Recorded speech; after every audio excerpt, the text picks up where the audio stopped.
Creamer Media's Polity, I'm Thabi Madiba, researcher and analyst. Professor Raymond Suttner joins me for Suttner's View, a weekly commentary on South Africa's political scene. Welcome, Professor. Thank you. Cyril Ramaphosa last week delivered the State of the Nation address and he alluded to a cabinet reshuffle. So will this get the ball rolling as part of his pledge to tackle corruption? I don't think that a cabinet reshuffle is sufficient, but I think it's very important because you have 5, 6, 7 ministers, deputy ministers who have been compromised by the Guptas and other irregularities, and it would be very important to have them, and most of them are not competent. So it's not just that they were serving the Guptas rather than the country, but they actually don't really have the skills, the temperament to be able to handle government, to, as ministers, relate to stakeholders in relation to the portfolios that they occupy now.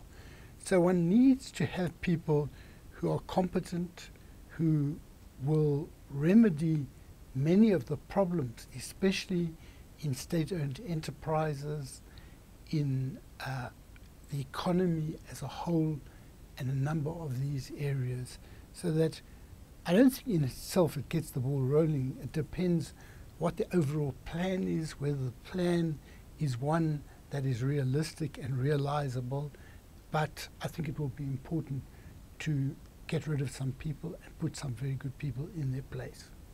Ramaphosa seemingly had the approval of most opposition parties in parliament.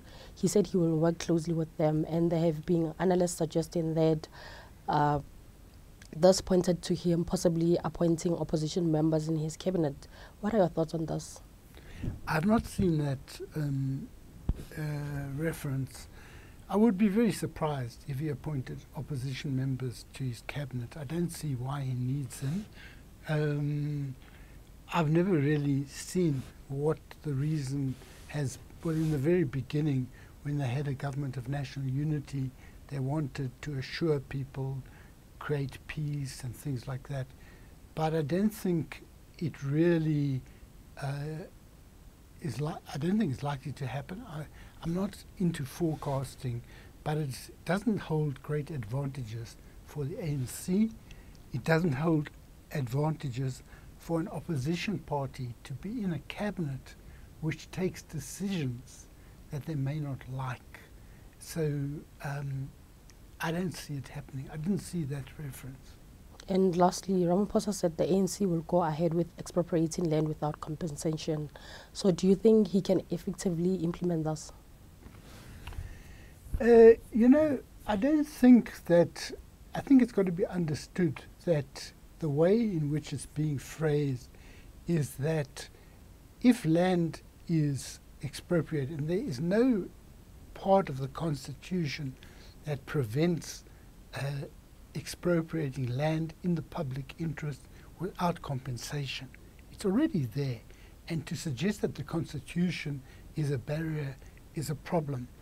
But it's important that one does not use land as an emotive way to win support, because you don't want to remove land that is being productively farmed and give it to people who will not be in a position to farm it productively. What I think is that they will probably decide on land that is not being farmed, land that is not being properly utilized, and take that land, and if they do it properly, they will ensure that the people have the managerial skills and the implements the various machinery required, depending on the industry. Some industries are more mechanized than others. It's no good giving someone land if they don't have the capital to buy the tools of the trade that are necessary in order to make it productive.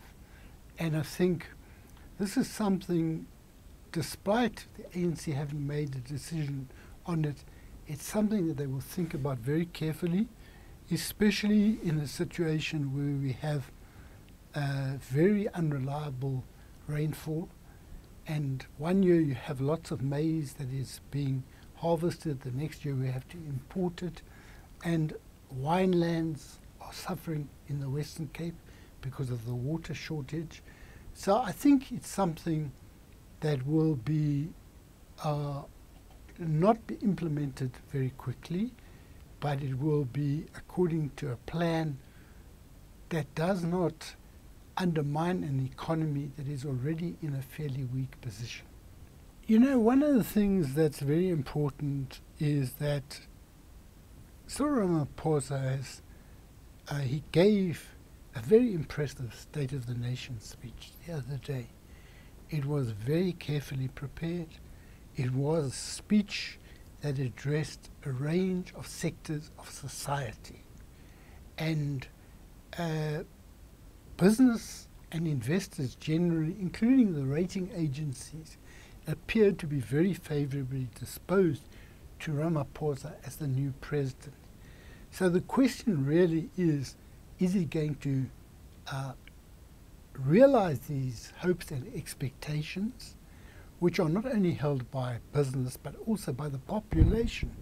Large sections of the population are elated with the going of Zuma and the rise of Ramaphosa to the presidency.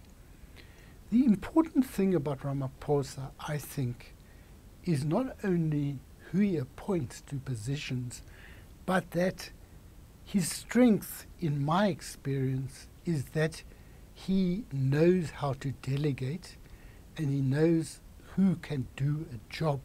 From what I remember, a long time ago, but what I remember.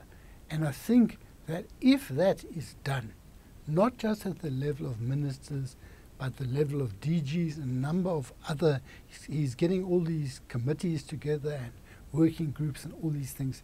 But if out of that comes a team that can make South Africa work effectively and can remedy the problems, then I think you can realize it.